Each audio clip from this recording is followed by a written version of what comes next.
Hello प्यारे बच्चों, BSc third year के 5th सेमेस्टर केमिस्ट्री के एक और लेक्चर में आप सभी प्यारे बच्चों का स्वागत करता हूं। मैं हूं आपका भैया ऋषभ सिंह और आप सभी देख रहे हैं आपका अपना यूट्यूब चैनल ऋषि क्लासेस। और आज के इस वीडियो में हम बात करने वाले हैं जो हमारा सेकंड पेपर है 5th सेमेस्टर केमिस्ट्री का, जिसका नाम है rearrangement and chemistry of group elements के बारे में हम पढ़ते हैं। उसका ही हम थर्ड यूनिट का पहला लेक्चर लेकर आ चुके हैं। हम ऑलरेडी अपने पहले पेपर को कंप्लीट कर चुके हैं। सेकंड पेपर में हम पहले यूनिट और सेकंड यूनिट के वन शॉट लेक्चर को जब प्रोवाइड कर चुके हैं, तो अब थर्ड यूनिट के इस लेक्चर से हम शुरुआत करने वाले हैं सभी टॉपिक्स को डिटेल में डिस्कस करना। थर्ड यूनिट का नाम है, जिसका नाम मेन ग्रुप एलिमेंट्स है। उसमें हम पढ़ते हैं एस ब्लॉक एलिमेंट के बारे में एंड पी ब्लॉक एलिमेंट्स के बारे में, और इस लेक्चर में हम उसमें ही एस ब्लॉक के एलिमेंट्स के बारे में डिटेल से पढ़ना शुरू करेंगे। तो अगर आप सब इस चैनल पर पहली बार आए होंगे तो जरूर नीचे दिए हुए रेड बटन पर क्लिक करके सब्सक्राइब कर लीजिए, साथ ही बेल आइकन को ऑल पर सेलेक्ट कर लीजिएगा, जिससे हमारे अगले लेक्चर्स का नोटिफिकेशन आपके पास सबसे पहले पहुंचे।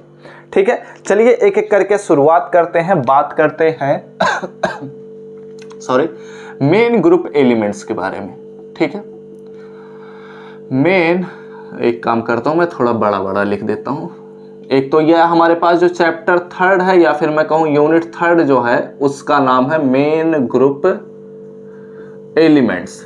ठीक है, तो मेन ग्रुप एलिमेंट्स में हमें दो ब्लॉक के एलिमेंट्स के बारे में पढ़ना है। एक तो हमारे पास एस ब्लॉक का एलिमेंट होगा, दूसरा हमारे पास पी ब्लॉक का एलिमेंट होगा। तो अभी तो शुरुआती लेक्चर्स में हम सबसे पहले बात करेंगे कि एस ब्लॉक एलिमेंट्स क्या है। ठीक है, जिसमें भी हमें दो प्रकार के ग्रुप्स पर बात करना रहता है, जिसे हम एल्कली मेटल और एल्कलाइन अर्थ मेटल कहते हैं। ठीक है, तो और उसके बाद हमारे पास पी ब्लॉक का एलिमेंट आएगा। तो पी ब्लॉक के एलिमेंट में तो हमें बहुत सारे एलिमेंट्स पर बात करना रहेगा। एक एक करके हम सभी टॉपिक को समझेंगे कि कार्बन फैमिली का हमारे पास किस प्रकार से इलेक्ट्रॉनिक कॉन्फ़िगरेशन होता है। बहुत सारी चीज़ें हैं हमें डिस्कशन करना है। ऑक्सीडेशन प्रॉपर्टी क्या है, मेटालिक प्रॉपर्टी क्या है, बहुत सारी चीज़ें हैं। ठीक है, एक एक करके हम बात करेंगे। आई नो कि आप सबके पास थोड़ा समय कम है, लेकिन इसीलिए मैं यूनिट थर्ड को तो एक एक करके लेक्चर्स अपलोड करता रहूँगा। एक्चुअली यह यूनिट बड़ा है तो इसे वन शॉट लेक्चर में कंप्लीट किया नहीं जा सकता, लेकिन मैं फिर भी कोशिश करूँगा कि हमारे पास जो एस ब्लॉक एलिमेंट है, इसमें दो प्रकार के हैं। एक एल्कली मेटल है, दूसरा एल्कलाइन अर्थ मेटल है। तो मैं कोशिश करूंगा कि एल्कली मेटल को एक वन शॉट में प्रोवाइड कर दूं, एल्कलाइन मेटल को दूसरे वन शॉट में प्रोवाइड कर दूं, और फिर उसके बाद हम देखेंगे पी ब्लॉक एलिमेंट में भी कुछ करेंगे। ठीक है, लेकिन इन लेक्चर्स के साथ साथ, यानी कि यूनिट थर्ड, यूनिट फोर्थ के साथ साथ आप सभी को यूनिट 5 और यूनिट 6 एंड यूनिट 7 के वन शॉट लेक्चर में प्रोवाइड कर दूंगा। ठीक है, तो परेशान होने की जरूरत नहीं है, ये 10 दिन के अंतर्गत ही सारी चीजें आप सभी को मिल जाएंगी। चलिए बात करते हैं कि करके सभी टॉपिक्स को हम डिटेल में डिस्कस करते हैं। तो यस ब्लॉक एलिमेंट, हम अभी पी ब्लॉक एलिमेंट को छोड़ देते हैं। ठीक है, यस ब्लॉक एलिमेंट पर ही हमारा पूरा फोकस रहेगा। तो अगर आप चाहें तो ये हमारे पास चैप्टर नेम है, इसके अंतर्गत आप लोग एक मेन हेडिंग दे सकते हैं, ग्रुप 1 एंड 2, ऐसे मैं लिख दे रहा हूं, यस ब्लॉक। ठीक है, एलिमेंट्स, एंड इसमें आप क्या लिख दीजिए, ग्रुप 1 एंड 2। ठीक है, इन पर हम बात करेंगे। Group 1 and 2। ठीक है, अब मैं आप सभी से उम्मीद कर रहा हूं कि आप लोग पीरियोडिक टेबल तो देखे ही होंगे, वो भी खासकर जो हमारे पास long form of periodic table है, या फिर मैं कहूं जो मॉडर्न पीरियोडिक टेबल है, उसे आप लोग देखे होंगे। अगर देखे हैं तो अच्छी बात है, नहीं देखे हैं तो अभी तक क्या कर रहे थे, आप लोग ग्रेजुएशन में पहुंच चुके हैं। ठीक है, अगर एक चीज और मैं बताऊंगा, अगर आपके सामने आपके रूम में पीरियोडिक टेबल है तो प्लीज उसे, जब इन यूनिट्स को पढ़िए तो आप लोग उसे परमानेंट आप लोग अपने सामने ही रखिए, फ्रंट पर ही रखिए, जिससे मैं जो भी चीज़ें डिस्कस करूंगा आप लोग वहां से तुरंत ही देखेंगे तो इमेजिन करना आसान हो जाएगा। ठीक है, और अगर नहीं लिए हैं तो मैं एक काम करूंगा, आप सभी को लिंक डिस्क्रिप्शन में मैं प्रोवाइड कर दूंगा, आप लोग जाकर वहां से परचेज कर सकते हैं। वैसे मैं कोशिश करूंगा जितनी चीज़ें हो सकेंगी यहीं पर ही डिस्कस कर दूंगा।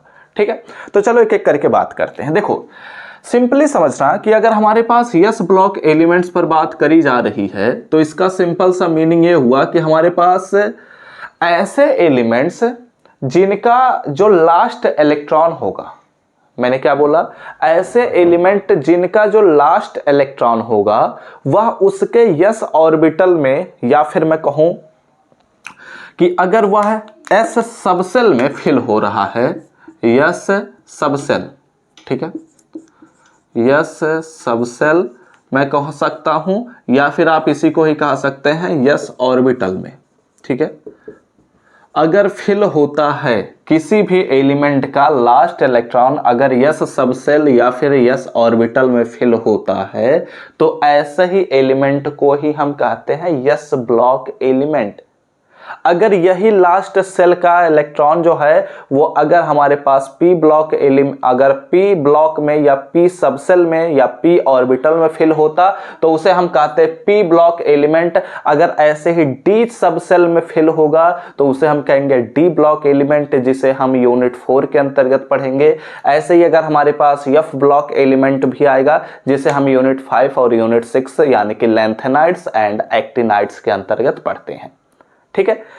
उम्मीद करता हूं ये बात आपको समझ में आ चुकी होगी। तो अब यहां पर ध्यान दीजिए, हम यह बात जानते हैं कि हमारे पास जो एस ब्लॉक होता है या फिर मैं कहूं यस जो हमारे पास ऑर्बिटल होता है, इसमें कितने इलेक्ट्रॉन्स फिल हो सकते हैं। अगर यह मान लेते हैं एक यस ऑर्बिटल है तो इसमें कितने इलेक्ट्रॉन्स मैक्सिमम फिल हो सकते हैं। तो पॉलीज एक्सक्लूजन प्रिंसिपल के अनुसार केवल मैक्सिमम दो ही इलेक्ट्रॉन फिल हो सकते हैं।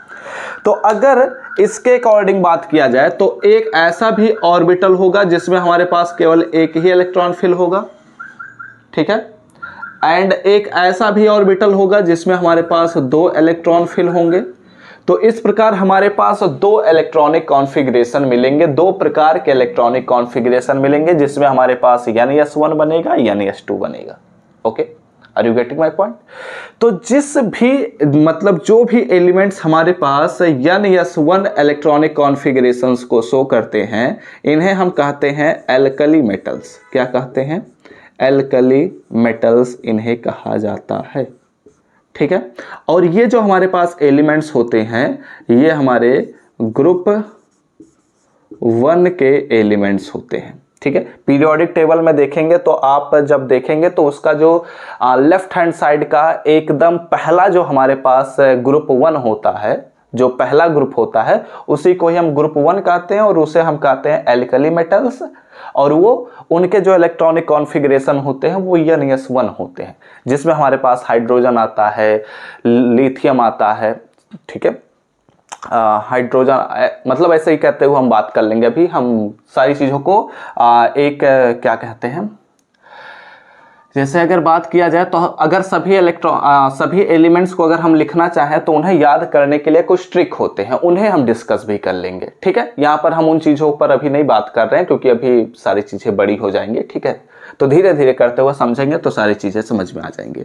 अगर यहाँ पर बात किया जाए तो जितने भी एलिमेंट्स हमारे पास NS2 प्रकार के इलेक्ट्रॉनिक कॉन्फ़िगरेशंस को शो करते हैं, ठीक है, जिनका लास्ट इलेक्ट्रॉन आने की वजह से इस प्रकार का इलेक्ट्रॉनिक कॉन्फ़िगरेशन शो किया जाता है, उन्हें हम कहते हैं एल्कलाइन अर्थ मेटल्स, ठीक है,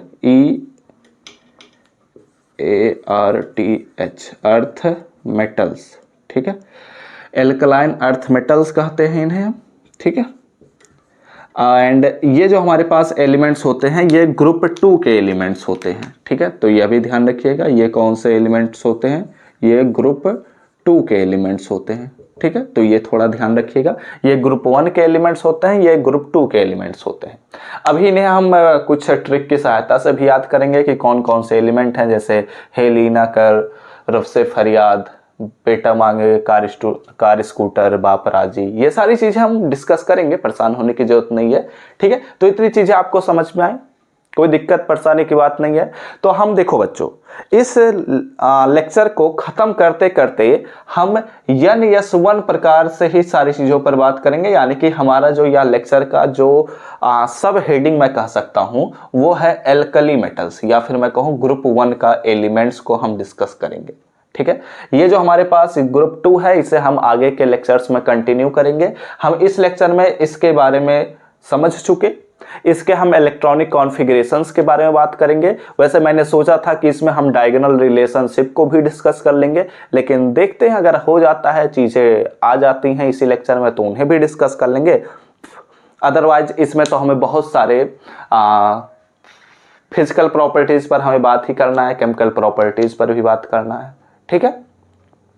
तो ये सारी चीजें आपको नोट डाउन करने की जरूरत नहीं है, लेकिन अगर आप चाहें तो स्क्रीनशॉट ले सकते हैं। चलिए एक एक करके आप सभी चीजों को, तो जितनी चीजों को हमने समझा है उन चीजों को चलिए पहले अब हम नोट डाउन भी कर लेते हैं। हेडिंग आप लोग ऑलरेडी दे ही चुके हैं। तो the elements in which the last electron enters in the s subshell और s orbital of their outermost energy shells are called as s block element. मैंने ऑलरेडी समझाया कि हमारे पास जो लास्ट इलेक्ट्रॉन है अगर वह s सबसेल या s ऑर्बिटल में फिल होता है तो उसे हम s ब्लॉक एलिमेंट्स कहते हैं। और ऐसा कोई भी हमारे पास जो एलिमेंट है जिसका n-s1 इलेक्ट्रॉनिक कॉन्फ़िगरेशन होता है उसे हम कहते हैं एल्कली मेटल्स। यानी कि जो हमारे पास s ब्लॉक एलिमेंट्स होते हैं इन्हें दो प्रकार से डिवाइड किया जाता है, एक एल्कली मेटल होता है, दूसरा हमारे पास एल्कलाइन अर्थ मेटल्स होते हैं, ठीक है। तो एल्कली मेटल्स हम उन्हें कहते हैं जिनका इलेक्ट्रॉनिक कॉन्फ़िगरेशन यानी s1 इलेक्ट्रॉनिक कॉन्फ़िगरेशन होता है और इन्हें हम ग्रुप 1 का एलिमेंट कहते हैं। तो the elements of the group 1 is called as alkali metals with यानी s1 इलेक्ट्रॉनिक कॉन्फ़िगरेशन, व्हेयरएज जबकि जो हमारे पास एल्कलाइन अर्थ मेटल्स होते हैं इनका इलेक्ट्रॉनिक कॉन्फ़िगरेशन यानी s2 इलेक्ट्रॉनिक कॉन्फ़िगरेशन होता है और ये ग्रुप 2 के एलिमेंट्स होते हैं। इस प्रकार the elements of the group 2 is called alkaline earth metals with Na2 electronic configuration, ठीक है। ये सारी चीजें हम अपने मन से भी लिख सकते हैं, ये याद करने की कोई जरूरत नहीं है, लेकिन हाँ नोट डाउन कर लीजिए। इसके बाद हम क्या करते हैं, हम हेडिंग डालेंगे कि हमारे पास एल्कली मेटल्स के लिए हम इलेक्ट्रॉनिक कॉन्फ़िगरेशंस पर बात करना शुरू करेंगे, ठीक है। तो आप लोग क्या करें, इतनी चीजों का स्क्रीनशॉट ले लीजिए। तो अब चलिए अल्कली मेटल्स के बारे में हम बात करते हैं, यानी कि ग्रुप 1 एलिमेंट्स। अब हम यहाँ पर हेडिंग दे देते हैं, ठीक है। आप लोग भी अपने कॉपी में लिख लीजिएगा ग्रुप 1 एंड यहाँ पर लिख लीजिए कि एल्कली मेटल्स, ठीक है, एल्कली मेटल्स। अब इनके बारे में हम बात करेंगे, इसके सारे फिजिकल प्रॉपर्टीज केमिकल प्रॉपर्टीज पर हमें बात करना है। तो सबसे जो बेसिक और जो सब कई बार पूछा भी जाता है इन चीज़ों में वो है इलेक्ट्रॉनिक कॉन्फ़िगरेशन, ठीक है। इलेक्ट्रॉनिक कॉन्फ़िगरेशन यानी कि किस प्रकार से इनमें इलेक्ट्रॉनों का भराव होता है, ऐसे भी कहा जा सकता है, ये हम यहाँ पर डिस्कशन करते हैं। तो there are following electronic configuration ऐसे लिखा जा सकता है, अदरवाइज छोड़ भी सकते हैं। यहाँ पर एक एक करके हम सभी एलिमेंट्स को लिखेंगे, उनके इलेक्ट्रॉनिक एटॉमिक नंबर को लिखेंगे, फिर उसके बाद इलेक्ट्रॉनिक कॉन्फ़िगरेशंस को भी मेंशन करते चलेंगे, ठीक है। तो हमारे पास जो सबसे पहला एलिमेंट आता है वो होता है हाइड्रोजन, ठीक है। तो यहाँ पर मैं लिख दे रहा हूँ हाइड्रोजन, जिसे हम H से रिप्रेजेंट करते हैं। उसके बाद हमारे पास आता है लिथियम, जिसे हम Li से रिप्रेजेंट करते हैं और उसका हम नाम लिख दे रहे हैं इधर, ठीक है। वैसे एक बात मैं बता देता हूँ आप सभी को, अगर आप एग्जाम में भूल जाते हैं, ऐसा कई बार होता है कि हमें सिंबल याद रहता है, स्पेलिंग या फिर स्पेलिंग पर कॉन्फिडेंस नहीं रहता, या फिर कई बार हम भूल जाते हैं कि इसका पूरा प्रॉपर क्या नाम है। लेकिन अगर उसका नोटेशन आपको याद है तो इनका नाम पूरा मत लिखिएगा, छोड़ दीजिएगा, केवल नोटेशन लिखिएगा, उनका एटॉमिक नंबर लिखिएगा और इलेक्ट्रॉनिक कॉन्फ़िगरेशन कर दीजिएगा, पूरा नंबर मिल जाएगा। लेकिन यहाँ पर मैं बताना चाहता हूँ इसलिए लिख रहा हूँ, ठीक है। तो यहाँ पर लिथियम हो गया, फिर उसके बाद आएगा सोडियम, जिसे हम Na कहेंगे, ठीक है। तो इसका नाम है सोडियम, ठीक है। हेलिनाकर यानी कि हमारे पास आ गया पोटेशियम, तो हो गया पोटेशियम, ठीक है। फिर उसके बाद आएगा हमारे पास हेलिनाकर रब, ठीक है, तो Rb आ जाएगा। तो यहाँ पर हमारे पास रुबिडियम हो गया, ठीक है, रुबिडियम हो गया, कर रब से, ठीक है, तो Cs हो गया, ठीक है। जिसे हम कहेंगे सीजियम, और फिर फरियाद यानी कि फ्रांसियम हमारे पास आ गया, तो यहाँ पर Fr हो गया। ठीक है, इसे हम क्या कहते हैं, फ्रांसियम। ठीक है, फ्रांसियम। ठीक है, एक बार अगर आप लोग पीरियोडिक टेबल लिए हैं तो स्पेलिंग जरूर मैच कर लीजिएगा, लेकिन फिलहाल मैं जानता हूँ सही लिख रहा हूँ, तो आप लोग थोड़ा ध्यान दीजिए। ठीक है, यहाँ पर कभी भी इक्वल टू का साइन नहीं लगाना, आपको हमेशा डबल डॉट ही लगाना है। ठीक है, इलेक्ट्रॉनिक कॉन्फ़िगरेशन लिखते वक्त आप लोग ये बात ध्यान रखिएगा, क्योंकि यहीं पर ही कई बार नंबर कट जाते हैं। अगर इनका एटॉमिक नंबर याद है तो अच्छी बात है, नहीं तो याद कर लीजिएगा। ये 1 होता है, ये 3 होता है, इसका 11 होता है, इसका 37 होता है, इसका 55 होता है। ठीक है, तो नहीं, यहाँ पर हमारे पास पोटेशियम का तो 19 होता है ना, पोटेशियम ये हो गया, एंड यहाँ पर हमारे पास 37 हो गया, और यहाँ पर हमारे पास 55 हो गया। ठीक है, अभी हम बात कर रहे हैं। ठीक है, तो यहाँ पर हमारे पास अब क्या करते हैं, अगर इसका हम इलेक्ट्रॉनिक कॉन्फ़िगरेशन लिखना चाहते हैं तो यहाँ पर एक ही है, तो ये 1s2 लिखेंगे, सॉरी 1s1 लिखेंगे। अगर हम लिथियम पर बात करते हैं तो यहाँ पर हम नोबल गैसेस को ध्यान में रखते हुए इनका इलेक्ट्रॉनिक कॉन्फ़िगरेशन कर रहे हैं। आप जनरल कॉन्फ़िगरेशन भी कर सकते हैं, कोई दिक्कत की बात नहीं है। जैसे अगर मैं यहाँ पर लिख दे रहा हूँ लिथियम, तो यहाँ पर मैं लिख दे रहा हूँ कि हीलियम का इलेक्ट्रॉनिक कॉन्फ़िगरेशन, ऐसे हम लिख देंगे, इसका मतलब हो गया हीलियम का इलेक्ट्रॉनिक कॉन्फ़िगरेशन अंडरस्टूड हो गया। उसके बाद हमारे पास आ जाएगा 2s1। ठीक है, सोडियम पर बात करते हैं तो यहाँ पर हमारे पास इससे पहले वाला जो नोबल गैस है उसे क्या कहते हैं, नियॉन कहते हैं, तो यानी मैंने लिख दिया, और इसका इलेक्ट्रॉनिक कॉन्फ़िगरेशन को मैंने कुछ इस प्रकार से लिख दिया, 3s1 यहाँ पर आ जाएगा। ठीक है, तो नियॉन 3s1, ऐसे ही आपको बुक में देखने को मिलता है। इसे आप जनरलाइज भी कर सकते हैं, जैसे ये तो जनरलाइज है, इसको अगर लिखना चाहे तो ऐसे भी लिख सकते हैं 1s2 एंड 2s1। ठीक है, इसको अगर जनरलाइज करना चाहते हैं तो ऐसे लिख सकते हैं 1s2 2s2 2p हमारे पास हो जाएगा 6। ठीक है, एंड हो जाएगा 3s1। ठीक है, ऐसे ही अगर यहाँ पर नियॉन हो गया उसके बाद हमारे पास आएगा आर्गन। ठीक है, तो Ar हो गया, और यहाँ पर हमारे पास आर्गन का होता है 18, तो यहाँ पर हो जाएगा 19, यानी कि यहाँ पर हो जाएगा 4s1। ठीक है, इसको भी एक्सपेंड कर सकते हैं, लेकिन जरूरी नहीं है कि आप हर बार एक्सपेंड ही करें, क्योंकि अभी यहाँ पर जब फ्रांसियम को हम लिखेंगे तो वहाँ पर रेडॉन और 7s1 लिख देंगे, तो वहाँ पर जनरलाइज हम नहीं करेंगे। ठीक है, क्योंकि जनरलाइज करेंगे तो उसका इतना बड़ा इलेक्ट्रॉनिक कॉन्फ़िगरेशन हो जाएगा कि हम जिसे शायद लिखने में डिफ़िकल्टी हो, काफ़ी सारे मिस्टेक्स भी होने के चांसेस हो जाएंगे, तो वहाँ पर इसलिए हम जनरलाइज कर देते हैं। ठीक है, तो यहाँ पर ऑर्गन हो गया, और रूबिडियम से पहले हमारे पास आता है क्रिप्टॉन। ठीक है, तो Kr हो गया, एंड इसका हो जाएगा 5s1। ठीक है, एंड हमारे पास सीजियम से आता है क्या, सीजियम से पहले हमारे पास आता है जेनॉन, एंड यहाँ पर हमारे पास हो जाएगा 6s1, एंड यहाँ पर हमारे पास जो फ्रांसियम है इसका हमारे पास हो जाएगा रेडॉन यानी कि आर्यन, एंड यहाँ पर हो जाता है 7s1। ठीक है, आप इसको भी एक्सपेंड करके लिख सकते हैं, 4s1 तक तो आसानी से लिख सकते हैं, 5s1 भी हमारे पास मीडियम लेवल का हो जाएगा डिफ़िकल्टीज, लेकिन 6s1 और 7s1 में आपको काफ़ी सारे डिफ़िकल्टीज का सामना करना पड़ेगा।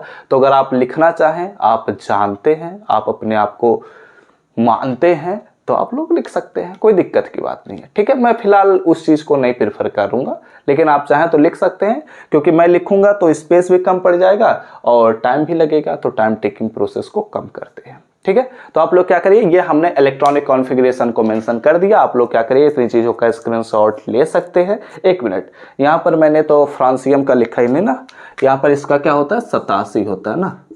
ठीक है, ओके, तो यहाँ पर हमारे पास इसका 1 हो गया, 3 हो गया, 11 हो गया, 19 हो गया, 37 हो गया, 55 हो गया, 87 हो गया। ठीक है, तो सारी चीज़ें समझ में आ रही हैं, आप चाहे तो लिख सकते हैं, कोई दिक्कत की बात नहीं है। ठीक है, आराम से लिख लीजिएगा। ओके, तो स्क्रीनशॉट हो चुका होगा, तो अब चलिए इसके हम डायगोनल प्रॉपर्टी पर बात करते हैं। सारी चीज़ें आपको समझ में आ रही है ना। यहाँ पर आप लोग लास्ट ऑर्बिटल या लास्ट सबसेल को ध्यान में रखिए, हर बार हमारे पास जो लास्ट इलेक्ट्रॉन आ रहा है वो किस में जा रहा है, यस ऑर्बिटल में फिल हो रहा है। ठीक है, और ये हम डाउन टू ग्रुप जा रहे हैं, तो इसलिए हमारे पास जो सेल्स की संख्या है वो बढ़ती जा रही है। यहाँ पर पहला, ये दूसरा, तीसरा, ये सारी चीज़ें तो आप लोग इंटरमीडिएट में भी पढ़े होते हैं। तो आप लोग क्या करिए, स्क्रीनशॉट ले लीजिए, उसके बाद हम डायगोनल प्रॉपर्टी पर बात करते हैं। चलो डायगोनल रिलेशनशिप को हम किसी और लेक्चर में डिस्कस कर लेंगे, ठीक है, क्योंकि उसमें हमें बहुत सारे एलिमेंट्स को लेना पड़ेगा। And I think alkali earth metals को जो हम कंप्लीट करा देंगे तो वहीं पर ही हम डिस्कस कर लेंगे। चलो यहाँ पर बात करते हैं एटॉमिक साइज पर, ठीक है। इलेक्ट्रॉनिक कॉन्फ़िगरेशन को हमने देख लिया, सारी चीज़ें फोकस कहाँ रखना है आप सभी को, अल्कली मेटल्स पर रखना है कि अल्कली जो हमारे पास मेटल्स हैं, यानी कि जो मैंने आप सभी को बताया है, हाइड्रोजन, लिथियम, सोडियम, पोटेशियम, ठीक है, ये सभी जो हमारे पास एलिमेंट्स हैं, यानी कि ग्रुप 1 के जो एलिमेंट्स हैं उन्हीं पर ही हमारा पूरा फोकस रहेगा और उन्हीं के अकॉर्डिंग ही बातें हो रही हैं। तो आप लोग नेक्स्ट हेडिंग दीजिए एटॉमिक साइज। एटॉमिक साइज किस प्रकार से यहाँ पर वेरी करता है, किस प्रकार से बदलता है, घटता है कि बढ़ता है, इन सारी चीज़ों पर हमें बात करना है। एक पॉइंट दिमाग में पहले बैठा लो, क्या बैठाना है कि यहाँ पर हम जैसे जैसे डाउन टू ग्रुप जा रहे हैं, ग्रुप में ऊपर से नीचे जैसे जैसे जा रहे हैं, उनके सेल्स क्या है, इंक्रीज होते जा रहे हैं। जैसे पहले में केवल एक ही सेल था, दूसरे में 2 सेल आए, तीसरे में 3 सेल आए, चौथे में 4 सेल आए, ऐसे ही हम अगर जब 7वें पर पहुंच रहे थे तो 7 सेल आ रहे थे, ठीक है। तो इसलिए जब आप ध्यान रखेंगे तो आपको यहां से एक बात तो वैसे भी पता चल जा रही है कि हमारे पास जैसे जैसे हम ग्रुप में डाउन जा रहे हैं वैसे वैसे ही क्या हो रहे हैं, उनके साइज इंक्रीज करते जा रहे हैं। यानी कि एटॉमिक नंबर बढ़ने के साथ साथ उनके साइज इंक्रीज हो रहे हैं। लेकिन यहां पर ध्यान क्या रखना है कि हम ग्रुप में ऊपर से नीचे की तरफ जा रहे हैं, क्योंकि हमने अपने फर्स्ट सेमेस्टर में यह ऑलरेडी डिस्कस किया है कि जैसे जैसे हम ग्रुप में ऊपर से नीचे आते हैं या पीरियड में हम बाएं से दाएं की तरफ जाते हैं तो हमें एटॉमिक साइज पर क्या फर्क पड़ता है, आयोनाइजेशन एंथैल्पी पर क्या फर्क पड़ता है, इलेक्ट्रॉन अफिनिटी पर क्या फर्क पड़ता है, इलेक्ट्रोनेगेटिविटी पर क्या फर्क पड़ता है, क्या इनसे अफेक्टिंग फैक्टर्स होते हैं, इन सभी चीज़ों पर हमने बात किया था, ठीक है। तो यहां पर अब उन्हें हम थोड़ा और स्पेसिफिक करते जा रहे हैं, ठीक है। तो ये बातें ध्यान रखनी है, ओके। तो यहां पर मैंने लिख दिया कि the size of the atom increases on descending the group, ठीक है। जैसे जैसे हम ग्रुप में नीचे की तरफ आ रहे हैं जो एटम का साइज होगा वह क्या करेगा, इंक्रीज करता चला जाएगा। दिस इज ड्यू टू, इसके पीछे का रीजन क्या है, the addition of an extra shell of the electron, क्योंकि इलेक्ट्रॉनों का एक नया सेल ही उसमें ऐड हो जा रहा है, वहां पर कोई इलेक्ट्रॉन नहीं ऐड हो रहा है, वहां पर एक नया सेल के साथ इलेक्ट्रॉन ऐड हो रहा है, ठीक है। तो अगर इसको हम ग्राफिकली समझने की कोशिश करते हैं तो इसका ग्राफ कुछ इस प्रकार से बनेगा, ध्यान दीजिएगा, ठीक है। यहां पर हम रख दे रहे हैं एटॉमिक नंबर को और यहां पर हम रख दे रहे हैं आयनिक रेडियस को, ठीक है। यहां पर हमारे पास क्या है, यहां आई थिंक नीचे तो दिख ही रहा होगा, ठीक है। तो ये हो गया हमारे पास एटॉमिक नंबर, ठीक है। यानी कि हम इधर बढ़ते जाएंगे तो एटॉमिक नंबर सॉरी बढ़ता चला जाएगा, एंड इधर हम बढ़ेंगे तो हमारे पास हो जाएगा आयनिक रेडियस, ठीक है, या एटॉमिक रेडियस भी कहा जा सकता है, या फिर आप डायरेक्ट भी लिख सकते हैं कि एटॉमिक साइज, ठीक है। तो फिलहाल मैं इसे लिख दे रहा हूँ, ठीक है, आयनिक रेडियस। यानी कि अगर उसका हम आयन बनाते हैं, यानी कि एक इलेक्ट्रॉन को रिमूव करते हैं, तब उस सिचुएशन में रेडियस क्या है उस पर हम बात कर रहे हैं। तो यहां से हम शुरुआत करते हैं, मान लेते हैं कि एटॉमिक नंबर हमारे पास यहां पर पहुंच गया है, ठीक है, और उसका जो हमारे पास आयनिक रेडियस है वो यहां पर है। पहले इस चीज को समझो, आयनिक रेडियस का मतलब मैंने जनरली बस समझाया, लेकिन अभी इसे थोड़ा सा और डिटेल में समझना पड़ेगा, क्योंकि यहां पर अभी मैं कहूंगा ये लिथियम है, तो जैसे ही मैं कहूंगा ये लिथियम है आप लोग कंफ्यूज हो जाएंगे कि हाइड्रोजन कहां चला गया। तो देखो बच्चों, आयनिक रेडियस हम ले रहे हैं, आयनिक रेडियस मतलब क्या, उसमें से हम इलेक्ट्रॉनों को रिमूव कर दे रहे हैं या फिर इलेक्ट्रॉनों को ऐड कर दे रहे हैं। और नॉर्मली अगर बात किया जाए तो अभी जब हम अगला पॉइंट डिस्कस करेंगे जिसमें हम इलेक्ट्रोनेगेटिविटी को डिस्कस करेंगे, ऑक्सीडेशन स्टेट को डिस्कस करेंगे, तो वहां पर आपको यह बात मैं समझाऊंगा कि हमारे पास जो भी एल्कली मेटल्स होते हैं ये बहुत ही जल्दी से M+ आयन बना लेते हैं, यानी कि इनके जो इलेक्ट्रॉन होते हैं वो आसानी से रिमूव हो जाते हैं, ठीक है।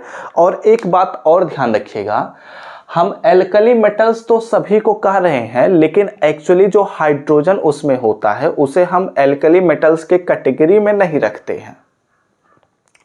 इसके पीछे का रीजन क्या है? क्योंकि जो हमारे पास हाइड्रोजन होता है वो H+ बहुत जल्दी नहीं बनाता, क्योंकि इसमें से हमारे पास एक इलेक्ट्रॉन या आसानी से अगर रिमूव कर दिया, एक इलेक्ट्रॉन क्या किया, रिमूव कर दिया, तो इसके पास इलेक्ट्रॉन तो बचा ही नहीं, तो ये तो खत्म ही हो गया, इसमें कुछ बचा ही नहीं, तो ये खत्म हो गया। तो इसलिए हम जब आयनिक रेडियस पर बात करते हैं तो वो एक्चुअली एल्कली मेटल्स पर हम बात करते हैं, और इसमें हाइड्रोजन को हम एक्सक्लूड कर देते हैं, इंक्लूड नहीं करते हैं। ठीक है, तो इसलिए यहां पर हम लिथियम से शुरुआत करेंगे। और ध्यान दीजिएगा, हम जब भी एल्कली मेटल्स कहेंगे, क्योंकि वैसे भी आप लोग जानते हैं कि हाइड्रोजन को हम पी ब्लॉक एलिमेंट्स के अंतर्गत भी रख देते हैं।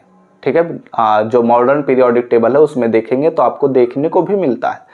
तो इसलिए हम यहाँ पर लिथियम से शुरुआत करते हैं। तो सपोज करते हैं कि इसका हमारे पास एटॉमिक नंबर 3 आया, तो इसका जो आयनिक रेडियस हो गया वो इतना हो गया। ठीक है, तो यहाँ पर लिथियम हो गया।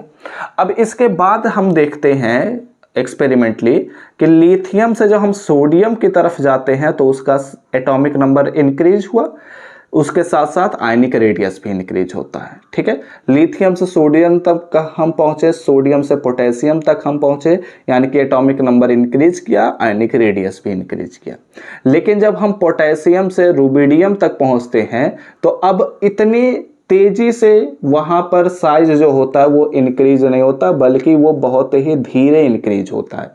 इसके पीछे का भी रीजन है, लेकिन उस रीजन को हम यहाँ पर डिस्कस नहीं करेंगे, हम उसे छोड़ रहे हैं। जब हमारे पास पोटेशियम से हम रुबिडियम तक पहुंचने की कोशिश करते हैं तो उस सिचुएशन में एटॉमिक नंबर जब बढ़ता है तो उसका आयनिक रेडियस उतनी तेजी से इंक्रीज नहीं होता जितनी तेजी से नॉर्मली हो रहा था। ठीक है, और उसके बाद जब हम रुबिडियम से हम सीजियम तक पहुंचते हैं तो सिमिलर प्रोसेस दिखाई देता है कि एटॉमिक नंबर तो बढ़ा, लेकिन आयनिक रेडियस उतनी तेजी से इंक्रीज नहीं हुआ जितना नॉर्मली होना चाहिए।